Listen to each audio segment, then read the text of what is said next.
Hey everyone, welcome back to another video here on the channel. Today we're going to be talking about what kind of products you should not sell on Amazon. Okay, so we're going to be looking into those kind of products that if you see these, stay away from them. So be an easy one to follow along with, and now you'll have the tools to go out and when you're looking, doing product research, just like I'm going to be doing today, you'll know, oh, I should probably skip over that idea when I see it. So that sounds like something you'd be interested in watching. Be sure to stick around to the end. Be sure to like and subscribe if you happen to be new, but without further ado, let's get right into it. All right, so we're here in my computer and I've just started doing some product research here. We've set up some filters and I actually have a couple ideas pulled up from yesterday's live stream. Be sure to check that out if you haven't already. We went live for an hour and 45 minutes, which is now a YouTube video. I'll link that down in the description so you can see me answering questions and you can see us doing product research and finding ideas and analyzing markets live. But we're gonna be going through here and I'm just gonna be doing some product research and teaching you while I'm doing so here this morning. So when I'm looking for products, I'm looking for something that, you know, if I could tell you the most important factor, I'll just put that right up front in the video. So if this is all that you want to watch, you can get the best out of it. The most important thing that I'm looking for in a product is that it's going to be easy to rank and easy to maintain rank. Because if it's not easy to rank, you may have to spend more than you have to try and rank that product, may be unsuccessful. If it's not easy to rank, that probably means that the competitors that have ranked it are extremely fierce, extremely high quality sellers. And if it's not easy to rank, well, that means that you probably won't be able to rank it. And what does ranking mean? That means positioning this product onto a page on Amazon where it's going to make sales. So for instance, you can't just put a product on Amazon, not index it for any keywords, and just expect people to find your product and start buying it, because there are millions and millions and millions of products on Amazon that customers have access to buy. So what you need to do is you need to figure out like maybe 5 to 10 of the most important areas to show up with your product and spend the first couple of weeks of your product being active on Amazon trying to figure out how to get to the top of those search results. Most of the time we'll be using something like pay-per-click ads or coupons, and trying to get our sales a little bit higher in the first couple of weeks so that Amazon sees, hey, this product sells well when customers search this, meaning that it should be higher up for that search term. And that's what getting ranked is all about. Now let's purposely try and click on something like this where I know it's actually going to be quite competitive. So if we go oil dispenser, or oil and vinegar dispenser, it looks like oil vinegar dispenser bottle. That's even not probably the best search term for this, but we'll do it just right up front in their title there. And let's check this out.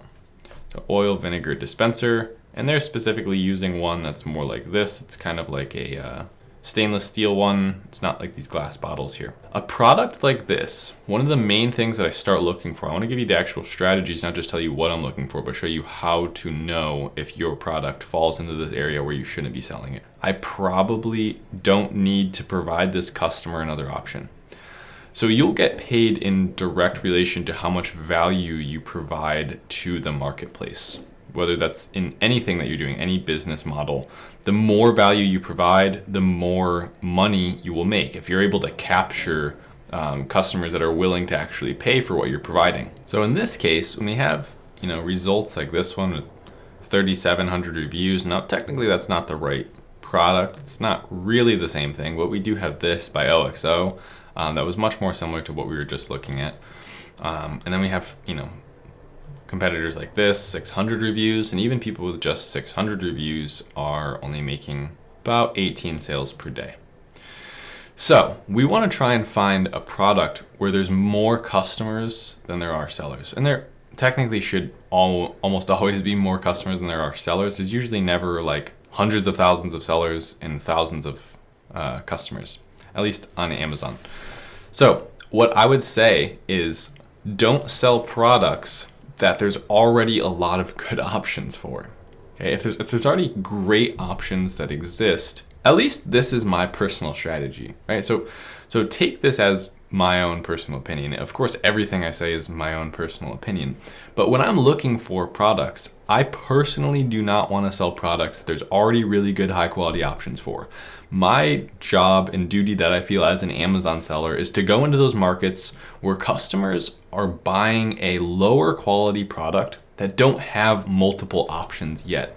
So oftentimes what you'll end up seeing is that yes, you'll sell in this overarching market or overarching, I don't ever know what the correct pronunciation of that is. You'll sell in this bigger market that has a broad spectrum of products. So for instance, I sell in hanging shelf. Now hanging shelf is huge, right? So there's all kinds of floating and hanging shelves. There's people with thousands of reviews.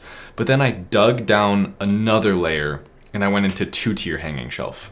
Okay, so now I'm into specifically hanging shelves that have ropes connecting 2 different tiers. And then even within that category, I went all the way into white macrame cotton hanging shelf. Very specific kind of product that customers are buying from a low quality competitor. And your job is to simply improve upon the product, whether it's through a bundling or through improving some aspect of the product, like the rope wasn't thick enough, and then delivering that to that customer. Because guess what's gonna happen when there's only a handful of options? One of the best things you can do is just actually count how many competitors are doing this and how many of them are succeeding and what is their skill level of selling. I wanna sell a product where I know I can compete at my skill level of selling, rank this product, and efficiently stay ranked for this product without going broke. That's really what I'm looking for in a product. So that was what I wanted to sum up today. Tomorrow, in tomorrow's video, we're actually gonna be going over what I like in a product. So we're doing this 2-part series, what products you should not sell on Amazon, what products you should sell on Amazon. Make sure you tune in tomorrow for that video about what we're looking for on Amazon. Don't try and sell products that are out of your weight class, so to say. I wanna leave you with this analogy. A yellow belt wouldn't try and compete with a black belt. And if you don't know anything about karate, yellow belt's like one of the first belts you get after white, right? So think of that with your skill level for selling on Amazon. New sellers shouldn't pick a fight or compete with sellers that sell 6-7 figures. Okay, it's just not going to end well for you, right? Yellow belt fights a black belt, dude's gonna get twisted. I've never said that expression before, but same thing's gonna happen to you if you try and sell a competitive product or a big product. It doesn't even have to be necessarily competitive. Just selling against these really high quality sellers that are already capturing that audience. So make sure you tune in tomorrow for what kind of products we do want to sell on Amazon. Today was the kind of products that we do not want to sell on Amazon. Hopefully you enjoyed this video and got some value out of it. Be sure to like and subscribe if you haven't already, but that's going to do it for today's video, and I'll see you here on the channel tomorrow. Thanks so much. Later.